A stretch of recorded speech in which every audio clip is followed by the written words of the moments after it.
resigned from one big four and I have joined another. Does one pay more than the other? Do you get a bigger bonus? What are the hours like between them? Is there more of a work-life balance? Are the people nicer?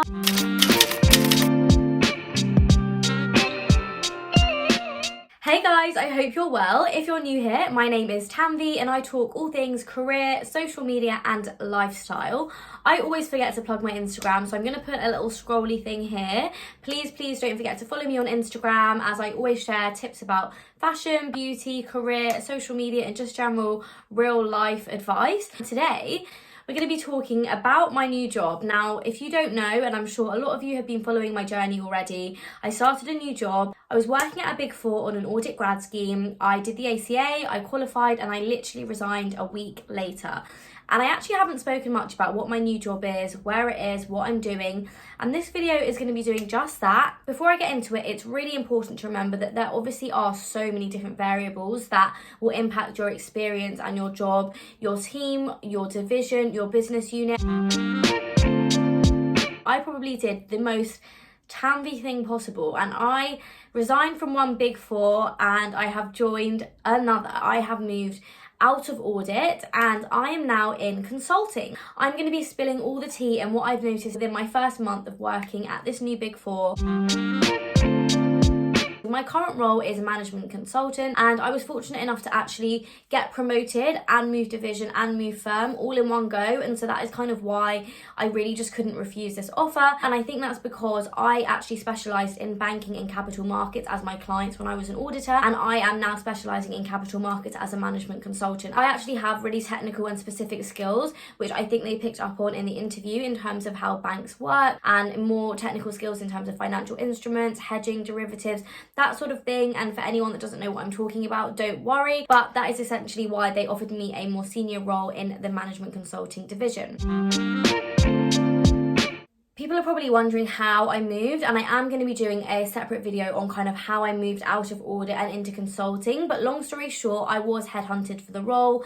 I was offered an interview and I literally had an assessment centre the next day, which consisted of 4 interviews of half an hour each, and I got offered the job literally the day after. So it all happened very quickly, and to be honest, I wasn't even really looking. Fortunately enough, my LinkedIn is up to scratch. So note for you guys, just keep your LinkedIn up to date. And that's literally how I stumbled across the role, and I'm so grateful I did, because I have zero regrets in leaving and making this move.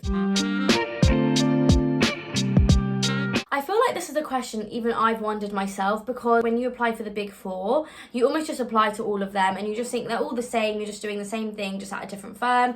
And even like their values, I feel like they all say roughly similar things. Even the firms themselves are structured in a very similar way, so they always usually have 4 main functions, which is the audit function, consulting, deals, which is essentially M&A, and tax. And generally speaking, all of the Big Four do all of those 4 things.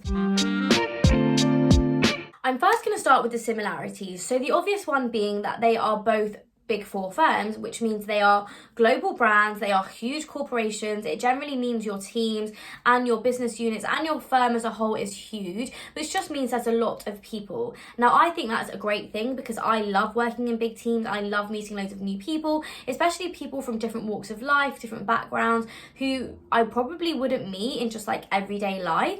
That's the one thing I would say is like the biggest similarity between them, is that they're just huge firms. In the same notion, they're really similar in that you will have large networks. So that will be people who are the same grade as you, people who are more junior to you, people who are more senior to you, people within your business unit, people outside of your business units, your clients. You're always networking with so many different people, and it's actually really important at a Big Four to have a great network. You never know when an opportunity can arise elsewhere, or if you need help with someone from a different division. Your network is so crucial at a Big Four. If you guys haven't seen already, I actually do have a video on kind of how to network and make a good impression at a Big Four firm. So please do check that out as well. Another thing that's great and very similar across all the Big Four is kind of the rewards packages and the benefits. So at a Big Four, generally speaking, you will get things like a really good laptop, you get a good holiday package, you get your private medical healthcare covered, which I personally think has been a godsend, because I am always getting injured in sports.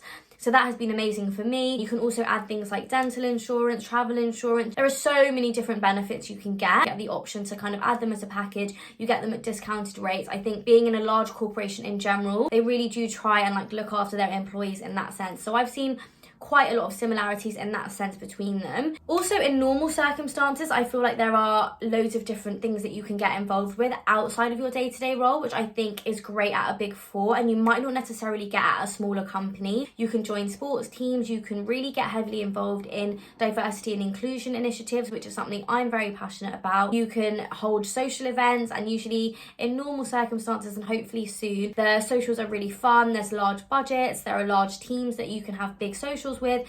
So in that sense, it's just always like a great fun vibe, and I feel like everyone is, generally speaking, always on the same wavelength and always up for like doing things and getting involved with things just outside of the 9 to 5. There's also quite a lot of similarities in terms of the job type and kind of how much you're client facing and the exposure you get. And I think at a Big Four, they're very good at giving you a lot of responsibility and client exposure from really, really early on. Definitely in audit, I was speaking to clients from day one, and they really do trust you in like sending emails or having meetings with clients because it is quite a rigorous process to get there. So I do feel like there is a lot of responsibility from early on across all the Big Four. The other thing I would say, which is something that I definitely wondered before joining a Big Four, is kind of how hierarchical it is and how much exposure you get to like partners and directors. What I've personally noticed is that everyone at both those companies has been so friendly, so helpful, and so approachable. I have previously literally had partners' mobile numbers, and I would call them if something was going wrong or I needed to speak to them about something, both inside and outside of the role. They've been great mentors and also friends to me, and I've noticed the exact same thing at my new firm. On the first day I joined, I had a partner call me within the first hour just to have a catch up to see if I was okay. Of course, that can vary on your team and your division, because I have heard of friends who haven't had that same experience, but I personally have. And I think it's amazing because I think people like directors and partners who have been in the industry for 20, 25 years have so much experience and wisdom to share. And if you can even just have conversation with a partner or like just have some face-to-face interaction with them, it really makes a difference to your development, and you can just learn so much from them. So I think that's a great thing about the Big Four. I've also heard some horror stories about kind of other companies that my friends have been in where partners literally sit in their glass offices and they don't talk to anyone. I personally have never seen anything like that at the Big Four, and they're always just like walking around. In fact, in my last firm, the partners even used to just sit on the desks with us, and they like to get involved. I feel like they almost got a FOMO from the banter of the team and like the team aspect, so they actually really enjoyed getting involved.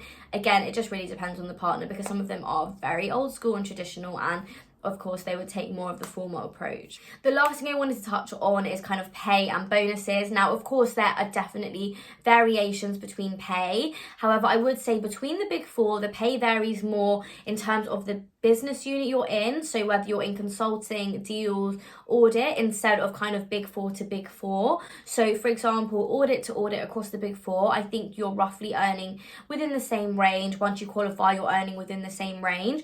But for me, moving to audit to consulting, without giving too much away, I've definitely seen a huge jump in my pay. I'm really, really grateful for that. And I do think as you progress a little bit more, there are definitely larger ranges and variances between the Big Four. But when you're an associate, a senior associate, you're starting off, there isn't too much of a difference in terms of pay and bonuses. It's not uncommon knowledge that the bonuses at the Big Four aren't the best compared to if you were in industry or if you were in something like a bank. But I think that also comes with how much time and effort they put into training, your qualification, how flexible they are, and kind of the benefits that come with it. So pros and cons, there are definitely trade-offs for working at a Big Four. Okay, let's move on to the differences. Now, some of these differences might actually surprise you, and they surprised me as well. The first one being diversity and inclusion. Now, I actually helped start the diversity and inclusion committee at my last firm, and I think there has been a big push for it in general over the last couple of years, especially with the Black Lives Matter movement gaining a lot of momentum last year.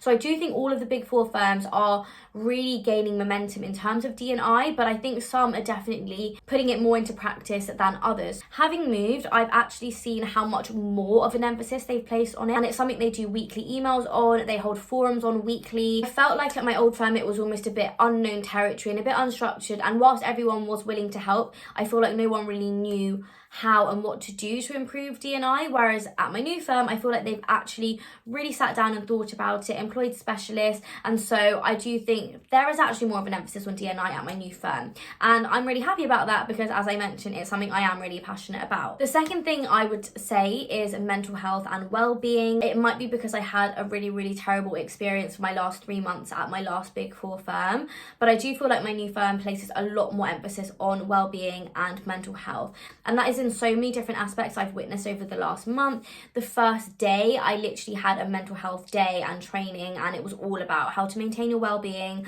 what to do if you feel like you're not, and I felt like at my old firm, I almost had to get to a point where my mental health was not okay in order for me to find out all of those things. So that's the difference I definitely saw immediately. The other things I've noticed, which again might come down to me being in audit and having a busy season to now consulting, but I was online at 6:30 once and my senior was like, what are you doing? Like, you can do this tomorrow. I don't think anyone has ever said that to me in my old firm, especially in audit, where they actually were like encouraging and forcing us to work really long hours. So in terms of hours and flexibility, again, I do think it depends on your business unit, but the new firm I'm at definitely has placed more of an emphasis on having more of a work-life balance, and I've never ever had that in audit because there's just always so much to do. So that is something I'm really relieved about and enjoying, and I even said to my friends, I have way more of a work-life balance now that I almost just don't know what to do with it. I think as well in this firm, it feels as though there's just less micromanagement and everyone's a lot more relaxed, friendlier and just chilled.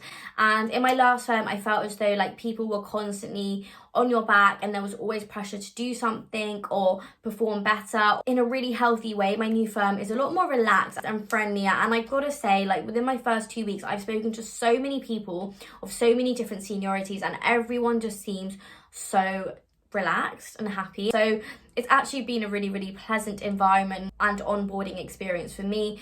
I also wanted to mention the ACA because I'm sure a lot of you would be thinking about doing the ACA or are in the middle of doing the ACA. Now, the main reason I actually chose to do audit at the firm I did is because of the ACA especially. And actually, I have found out at my new firm, even if you're in M&A, if you're in deals, you still have the option to do the ACA. So in an ideal scenario, if I had known that, I probably would have maybe thought about that or gone down that route so I didn't do audit from the start. So also really look at which firms do the ACA and which divisions offer it. You can really choose what you want to go into, as well as getting a qualification, which for me at the time was a really big deciding factor. So knowing that there actually are a lot more options and you don't have to just do audit or accounting to do the ACA is definitely worth looking into, because I didn't know that and it would have been really good to know that when I was applying. All of the other differences I feel fall under the difference between audit and consulting, so not really so much between Big Four firms. And so I'm going to be doing a video all on that completely separately because I feel like that's a really important video to do. I hope that video was helpful in determining if there actually are similarities and differences between them.